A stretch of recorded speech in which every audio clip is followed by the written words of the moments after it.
My adopted daughter didn't know what a birthday was, and it destroyed me. Right after I got married to my husband, we started trying for a family. We'd painted the nursery yellow because we wanted it to be a surprise. We'd picked out names, bought tiny clothes, read all the parenting books. But after 3 miscarriages and 2 failed IVF attempts, the doctor sat us down and said it wasn't going to happen naturally. The grief was suffocating, watching everyone around us have babies while we attended baby showers with forced smiles and went home to an empty nursery. After 2 years of that pain, my husband suggested adoption. I wasn't ready at first because it felt like admitting defeat, like giving up on the dream I'd held since childhood. But then I visited the foster care website one night and saw her photo.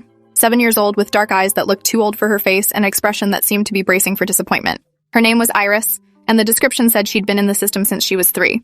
Something about her photo wouldn't leave my mind for days. I showed my husband and he felt it too, that inexplicable pull toward this child we'd never met. We filled out the application and went through months of home studies, background checks, parenting classes, and interviews.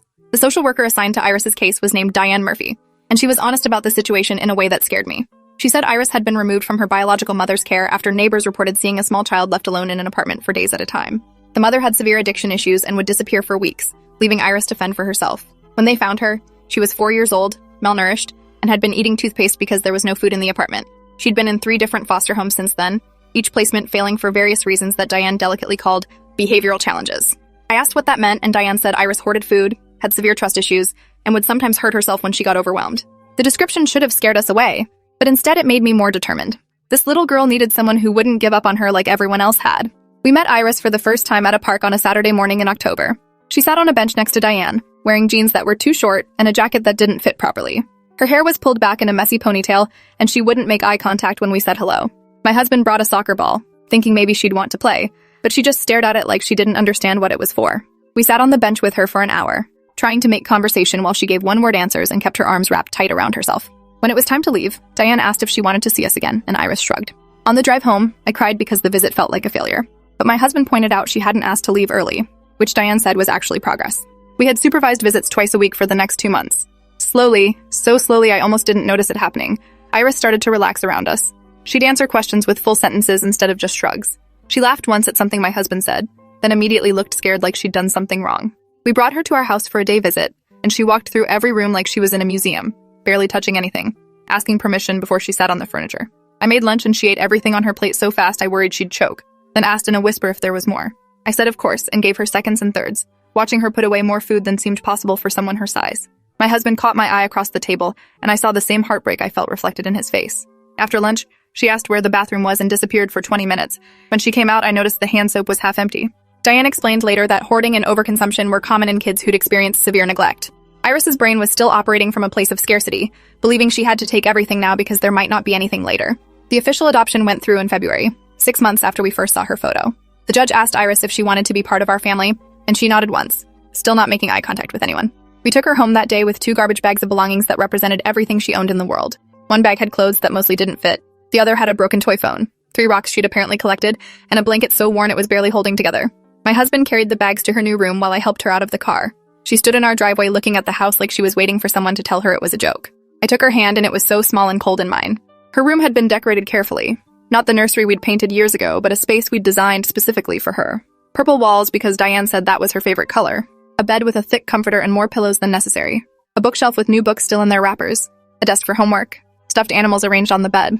When Iris saw it, she stopped in the doorway and didn't move. I asked if she liked it and she whispered, "This is all mine?" I said yes. Everything in this room belongs to you and no one will take it away. She walked over to the bed and touched the comforter with just her fingertips, like it might disappear. Then she asked where she was really going to sleep. The question confused me until I realized she didn't believe a room this nice could actually be hers. I knelt down to her level and promised this was really her room and her bed and her space. She nodded, but I could tell she didn't believe me. That night, she slept on the floor next to the bed with her old blanket. The first few weeks were an adjustment that doesn't really capture how difficult it actually was. Iris would wake up at 5 a.m. and be dressed and waiting by the door like she expected to be moved to another house. She asked every single day when she had to leave and where she was going next. Every time I said she wasn't going anywhere, that this was her home now, she'd nod and not believe me. Mealtimes were particularly hard because she'd eat so fast she'd throw up, then cry because she thought we'd be angry about the mess. My husband or I would clean it up while reassuring her it was okay. Accidents happen. Nobody was mad. She'd apologize over and over in this tiny voice that broke my heart. We started giving her smaller portions and letting her know there was always more food available anytime she wanted it. We put snacks in her room and told her she could eat whenever she felt hungry. She hoarded everything at first, hiding crackers under her pillow and fruit in her closet. School was another challenge because Iris was academically behind from missing so much education in her early years. She could barely read at a second grade level despite being 7, and math was even worse. The school suggested holding her back a grade, but we decided to get her a tutor instead and work with her at home. Every evening after dinner, we'd sit at the kitchen table and do homework together. She'd get frustrated easily and shut down, putting her head on the table and refusing to try. My husband discovered she responded better to making it a game, turning math problems into stories about animals, or using colored markers to make reading more interesting. Progress was slow, but it was happening. She started sleeping in her actual bed after about a month, though she kept her old blanket and still occasionally slept on the floor when she had bad dreams. She stopped asking every day when she had to leave, though the question still came up once or twice a week. 3 months after the adoption, my birthday came around in May. My husband wanted to make it special and invited some family over for dinner. My parents came, my sister and her husband, my best friend Lauren. Everyone brought presents and cards, and my husband made my favorite meal. Iris sat at the table watching everything with wide, confused eyes. When everyone sang happy birthday and my husband brought out a cake with candles, she looked genuinely frightened by the fire. After I blew out the candles and started opening presents, she got up from the table and disappeared upstairs. I found her 20 minutes later sitting in her closet with the door closed. When I asked what was wrong, she said the yelling scared her. I realized she meant the singing. She'd never experienced a birthday party before and didn't understand what was happening. I sat on the floor outside her closet and explained through the door that birthdays were celebrations for the day someone was born. That every year we celebrate that person being alive and part of our lives. She opened the closet door a crack and asked why people were giving me things. I explained that giving presents was one way we showed people we loved them and were happy they were born. She thought about this for a long time, then asked, "Do I have one of those?" I didn't understand at first and asked what she meant. She said, "A birthday. Do I have a day like that?" My heart physically hurt in my chest, and I had to take several deep breaths before I could answer. I said, "Yes, of course she has a birthday. Everyone does." She asked when it was, and I realized I didn't know. Her file from the state had her birth date listed as September 8th, but Iris herself had no concept of this. I told her the date, and she repeated it like she was trying to memorize something important. Then she asked what birthdays were for again, and I went through the whole explanation a second time. She nodded slowly and said, "Nobody ever told me that before." I asked if she wanted to come back downstairs and have some cake, and she said okay, but stayed close to my side the rest of the evening. That night, after everyone left and Iris was asleep, I told my husband what had happened. We sat at the kitchen table with the leftover birthday cake neither of us could eat anymore, and just cried. The reality that this little girl had lived 7 years without knowing what a birthday was felt impossible. We'd been so focused on helping her adjust to living with us that we hadn't thought about all the normal childhood experiences she'd completely missed. My husband said her birthday was in 4 months and we should make it special. I agreed, but felt overwhelmed by the responsibility of giving her a first birthday party at age 7. How do you make up for 7 years of nothing? We started planning anyway, wanting to get it right. Over the next few months, Iris continued to make progress in small ways. She started calling us by our first names, Daniel and Rebecca, though not mom and dad yet. Diane had warned us that might take a long time or might never happen, and we'd made peace with that. She made a friend at school, a girl named Zara, who invited her over for a playdate. We drove her to Zara's house, and I watched Iris walk up to the door with her shoulders hunched like she expected something bad to happen. When I picked her up 2 hours later, she was smiling, actually smiling, and told me they'd played with dolls and Zara's mom had given them cookies. She asked if Zara could come to our house sometime, and I said absolutely. Having Zara over revealed more gaps in Iris's understanding of normal childhood. When Zara suggested they play hide and seek, Iris didn't know the rules. When Zara wanted to watch a movie and asked what Iris liked, she just stared blankly because she'd barely seen any children's movies. We started a list of things to introduce her to, feeling overwhelmed by how much she'd missed. As September got closer, we finalized birthday plans. We'd keep it small since Iris got overwhelmed by too many people. Just us, my parents, my sister's family, Lauren, and Zara with her parents. We ordered a cake from the bakery with purple frosting and flowers. We bought decorations and presents, trying not to go overboard but wanting her to feel celebrated. The hardest part was keeping it a surprise while also preparing Iris for what was going to happen so she wouldn't be scared. A week before her birthday, we sat her down and explained we were going to have a party to celebrate her. She asked why, and we reminded her about birthdays being the day someone was born. She remembered and asked if people were going to yell again, meaning sing. We said yes, they'd sing happy birthday to her specifically, and there would be cake and presents. She looked anxious and asked if she had to do anything. Daniel said no, she just had to be there and let people celebrate her. She seemed unconvinced this was a good idea, but nodded anyway. We showed her the calendar and counted down the days together each morning. She'd ask questions like whether the singing was going to be loud, whether she'd have to eat the cake if she didn't like it, whether people would be mad if she didn't want to open presents in front of everyone. The morning of September 8th arrived, and I woke up before my alarm, too anxious to sleep. We'd decorated the living room and kitchen the night before after Iris went to bed. Streamers and balloons and a big banner that said, "Happy Birthday, Iris." When she came downstairs in her pajamas and saw everything, she froze at the bottom of the stairs. She stared at the decorations and the banner with her name on it. Daniel came up behind her and said, "Happy birthday," and she turned to look at him with an expression I couldn't quite read. She asked if this was all for her, and we said yes. She walked slowly into the living room, looking at everything like she was in a museum again. She stopped in front of the banner and reached up to touch the letters of her name. Then she asked in a small voice, "Why?" The question destroyed me because the answer should have been obvious. Because you were born, because we're glad you exist, because you deserve to be celebrated. I knelt down and said all those things while she stared at the banner. She nodded, but I still don't think she really understood. People started arriving around noon. My parents came first with presents wrapped in shiny paper. Iris hung back behind me when they came in, and my mom very carefully didn't make a big fuss, just said hello and happy birthday in a calm voice. My sister arrived with her husband and their 2 kids, ages 5 and 9. Iris had met them before at my birthday, but still seemed wary. Lauren came with a present and a gentle smile. Finally, Zara and her parents arrived, and Iris relaxed slightly seeing her friend. We had lunch first, hot dogs and chips and fruit, easy food that wouldn't overwhelm anyone. Iris sat between Daniel and me and ate slowly, watching everyone else carefully. After lunch, it was time for cake. Daniel brought it out from the kitchen with 7 lit candles, and everyone started singing happy birthday. Iris's eyes went huge, and she grabbed my arm tight. I put my hand over hers and squeezed back, letting her know it was okay. When the singing ended, everyone clapped and Iris looked like she might cry. I explained she needed to make a wish and blow out the candles. She asked what kind of wish, and I said anything she wanted. She thought for a long time, staring at the candles while wax started dripping down the sides. Finally, she leaned forward and blew them all out in one breath. Everyone clapped again, and Iris managed a tiny smile. Daniel cut the cake and served everyone while Iris watched the purple frosting like she wasn't sure it was real. When I gave her a piece, she took one small bite, then another. She told me it was good and ate the entire slice slowly, savoring each bite in a way that made me want to cry. Then came presents, which I'd been dreading because I knew this might be overwhelming. We'd arranged them on the coffee table, about 8 presents total. Everyone had been briefed to keep gifts modest and practical. Iris stared at the pile and asked if all of those were for her. My dad said yes. Happy birthday, kiddo. She approached the presents carefully and picked up the smallest one from Lauren. She held it without opening it and asked if she had to give it back later. The room went very quiet and Lauren said, "No, sweetie. Birthday presents are gifts that belong to you to keep forever." Iris absorbed this information and carefully unwrapped the present, peeling the tape off slowly instead of tearing the paper. Inside was a set of colored pencils and a sketchbook. Lauren said she noticed Iris liked drawing and thought she might enjoy these. Iris opened the pencil box and touched each color, then looked at Lauren and whispered thank you. She set that present carefully aside and picked up the next one, from my parents. She went through the same careful unwrapping process and found a stuffed purple elephant. My mom said she heard purple was Iris's favorite color. Iris held the elephant against her chest, and this time the thank you was a bit louder. She went through each present like this, the process taking almost an hour because she was so careful and deliberate. From my sister's family, a board game. From Zara, a friendship bracelet Zara had made herself. From Daniel and me, new clothes she'd picked out on a shopping trip and books we'd chosen together.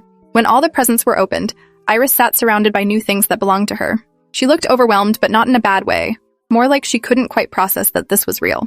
Zara asked if she wanted to play with the board game, and Iris nodded. The kids sat on the floor playing while the adults talked and cleaned up wrapping paper. I watched Iris playing with Zara and my sister's kids, saw her laugh at something funny that happened in the game, saw her actually being a kid for maybe the first time since we'd met her. Later in the afternoon, after everyone had left and it was just the 3 of us again, Iris asked if we could talk. We sat on the couch and she held her purple elephant tight. She said she needed to tell us something and seemed nervous. Daniel said she could tell us anything. She took a deep breath and said she'd never had a birthday before. We said we knew that and we were sorry no one had celebrated her before now. She shook her head and said we didn't understand. She'd never had a birthday before today because she didn't exist before. In the apartments where she lived with her mom, nobody knew she was there. Her mom told her to be quiet and hide when people came over. She wasn't allowed to go to school or outside or anywhere people could see her. When the neighbors called the police and they found her, that was the first time anyone who wasn't her mom knew she existed. The social workers couldn't find any birth certificate or medical records or any proof she'd been born. They had to estimate her age based on her size and teeth. They picked September 8th as her birthday because that's when they found her and decided she became real. Until today, she'd thought birthday meant the day the world found out about you. She didn't know it meant the day you were actually born. She'd thought everyone's birthday was the day they got discovered. My mind was reeling trying to process this information. Daniel asked very gently how long she'd lived in those apartments. She said she didn't know, maybe always.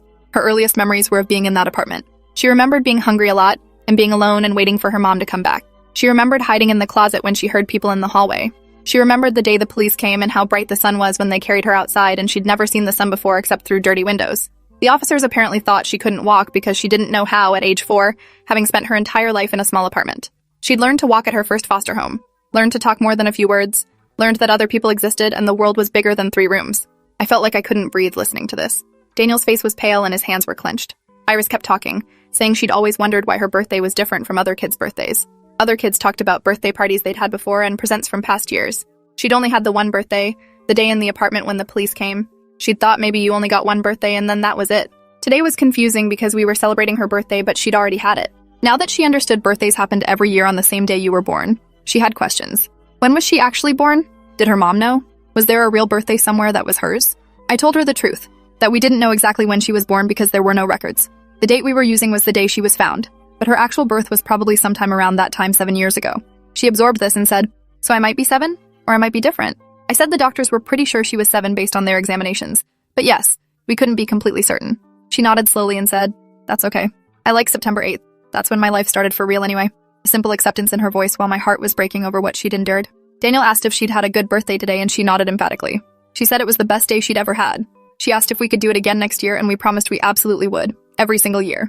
That night, after we'd put Iris to bed with her new stuffed elephant and the sketchbook on her nightstand, Daniel and I sat in our bedroom and didn't know what to say to each other. The level of neglect she'd survived was beyond what we'd imagined. Diane had mentioned severe neglect, but not that Iris had essentially been kept hidden from the world for the first 4 years of her life. I called Diane the next morning and relayed what Iris had told us. Diane was quiet for a long moment, then said this information wasn't in Iris's file. The mother had never cooperated with authorities, and they'd only gotten minimal information from her before she disappeared. She'd assumed Iris had been neglected but taken outside, to stores or parks. The possibility that she'd been entirely confined hadn't occurred to anyone. Diane said she'd update the file and recommended we increase Iris's therapy sessions.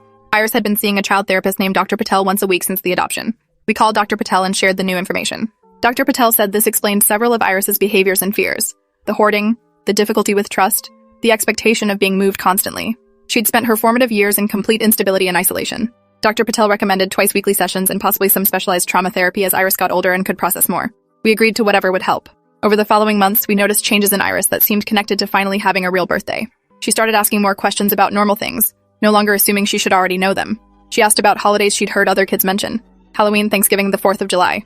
We explained each one and she'd listen carefully, sometimes taking notes in her sketchbook. When Halloween came, she was anxious about trick-or-treating. The concept of going to strangers' houses and asking for candy seemed dangerous to her. We practiced at our house first, having her knock on the door and say trick-or-treat while Daniel answered with candy. We went out with Zara and her family, sticking to houses with lights on and friendly neighbors we knew. Iris was terrified at first, but by the end of the night, she was running from house to house with Zara, laughing and comparing their candy. Back home, she dumped out her bag and stared at the pile of candy like she'd discovered treasure. She asked if she could really keep all of it, and we said yes. She organized it by color and type, then asked if it was okay to eat some. We said, of course, it's your candy. She had 2 pieces, then carefully put the rest away in a special box in her room. For Thanksgiving, my whole family came over. We explained the tradition of going around the table and saying what you're thankful for. When it was Iris's turn, she thought for a moment, then said, I'm thankful I have a birthday now. The table went quiet and my sister started crying.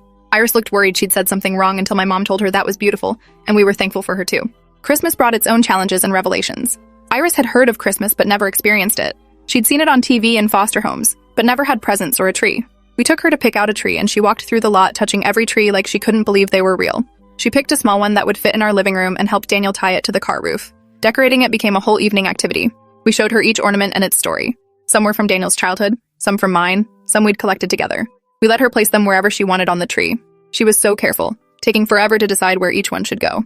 When we finished and plugged in the lights, her face in the glow was pure wonder. She asked if the tree would stay up forever and seemed disappointed when we explained it was just for the Christmas season. She asked why people took them down, and we explained about traditions and cycles and how special things are partly special because they don't last forever. On Christmas morning, she woke us up before dawn, too excited to sleep. Under the tree were presents for all of us, but Iris focused on the ones with her name. She counted them, then recounted them, then asked if we were sure they were all for her. We assured her they were, and she could open them whenever she was ready. She started with the smallest package, using that same careful unwrapping technique from her birthday. Inside was a necklace with a small eye pendant. She put it on immediately and touched it through her shirt for the rest of the day. She opened each present slowly, exclaiming over things like new books, art supplies, a warm winter coat, fuzzy socks. When all the presents were opened, she looked at the pile of things that belonged to her and started crying. Not sad crying, but the kind of crying that comes from feeling too much. She said she didn't know she was allowed to have this much. Daniel and I both hugged her and promised she was allowed to have good things, that she deserved good things, that this was her home and her family now. The rest of that first year brought more firsts. Her first time swimming in a pool at the community center. Her first movie in an actual theater, where she was amazed by the huge screen and got scared during the loud parts. Her first time seeing the ocean when we took a weekend trip to the coast, where she was terrified of the waves but couldn't stop watching them. Each new experience came with questions and sometimes fear, but also with growing confidence that the world wasn't as dangerous as she'd learned to believe. School got easier as she caught up academically. Her teacher told us she was reading at grade level now and excelling in art. She'd made more friends beyond Zara, a small group of girls who ate lunch together and played at recess. She got invited to birthday parties and each time would ask us to help her pick out a present for the birthday kid. She took this very seriously, wanting to give something good because she understood now how important birthdays were. In therapy, Dr. Patel said Iris was making remarkable progress. She'd started talking about her memories from before, processing the trauma in age-appropriate ways. She still had hard days when she'd regress into old fears, but those days were becoming less frequent. Dr. Patel cautioned us that trauma doesn't disappear. It just becomes more manageable. Iris would likely always have triggers and difficult moments, but she was building coping skills and trust. The most significant moment came about 14 months after the adoption. We were having dinner, just a normal weeknight meal, and Iris asked if she could say something. We said of course, and she took a breath and said, "Would it be okay if I called you Mom and Dad?" I dropped my fork, and Daniel's eyes immediately filled with tears. We both said yes, absolutely yes, we would be honored. She seemed relieved and said, "Okay, good, because that's what you are." She went back to eating like she hadn't just fundamentally changed our entire world. That night, she came to say goodnight and very deliberately said, Good night, Mom. Good night, Dad. I tucked her in and kissed her forehead and left her room before I completely broke down crying in the hallway. Her second birthday with us, she helped plan the party. She wanted the same people as last year, plus a few more friends from school. She requested chocolate cake this time instead of purple frosting. She picked out her own decorations, purple and silver streamers. The morning of her birthday, she came downstairs and saw the decorations, and just smiled instead of looking confused and scared. When everyone sang happy birthday, she didn't grab my arm. She smiled and waved and blew out her candles. When asked what she wished for, she said, "I wished that every kid could have what I have." She opened presents with more confidence, tearing the paper instead of carefully peeling tape. She laughed and thanked everyone and played with her friends. Watching her at that second birthday party, I saw a completely different child from the terrified 7-year-old who hadn't known what birthdays were. This was a kid who felt safe and loved and knew she belonged. After everyone left, she asked if we could look at pictures from last year's birthday. I pulled them up on my phone and we scrolled through together. She pointed at a photo of herself holding the purple elephant, eyes wide and uncertain. She said, "I look so scared." I agreed and said she'd been very brave. She studied the photo and said, "I'm not scared anymore. Not most of the time, anyway." I asked what changed and she thought carefully before answering. "Last year, I didn't know if I got to stay. I thought maybe birthdays were something that happened once and then you had to leave. But I got to stay. And we did it again. So now I know it's real. The simple logic of a child who'd learned that good things could actually last." Now, at 9 years old, Iris is thriving in ways we couldn't have imagined that first year. She's in 4th grade and getting straight A's. She's on a soccer team and scored 2 goals last season. She has sleepovers with friends and goes to birthday parties and does all the normal kid things we'd worried she'd never feel comfortable doing. She still sees Dr. Patel monthly for maintenance therapy. She still has hard days when old fears surface. But she knows now that she has a birthday, that she's always had one even if nobody celebrated it before. She knows she was born and exists and matters. She knows she has a family who isn't going anywhere. Every September 8th, we celebrate not just her birthday, but the resilience of a little girl who survived unimaginable neglect and came out the other side capable of trust and love. This year, she asked if we could volunteer at a foster care organization for her birthday. She wants to help other kids who don't know they're allowed to have good things. We're going to make gift bags with toys and supplies, and Iris is writing cards for each one. She showed me what she wrote. "You deserve good things. You deserve to be celebrated. Happy birthday, whenever yours is." That's what my daughter, who didn't know what a birthday was, has become. A 9-year-old who understands profound loss and chooses to help others anyway. Who knows what it's like to have nothing and wants to make sure other kids have something. Who went from hiding in closets to playing soccer in the sun. The journey from that first birthday to now hasn't been easy or simple. There have been setbacks and struggles and moments where we questioned if we were doing enough. But watching her blow out 9 candles this year, surrounded by people who love her, singing along to her own birthday song, that's when I knew we'd given her something that could never be taken away. The knowledge that she matters, that she was born and her existence is worth celebrating, that she has a birthday, and a family, and a future. And somehow, in the process of teaching her what birthdays mean, she taught us something more important, that it's never too late to start celebrating someone's life, that every child deserves to know they matter, that love and consistency can help heal even the deepest wounds. My daughter didn't know what a birthday was, and it destroyed me, but helping her understand, watching her heal, seeing her become who she was always meant to be, that rebuilt me into someone better, someone worthy of being called mom. Thanks for hanging out till the end. If you want more stories, make sure to subscribe and leave your take below.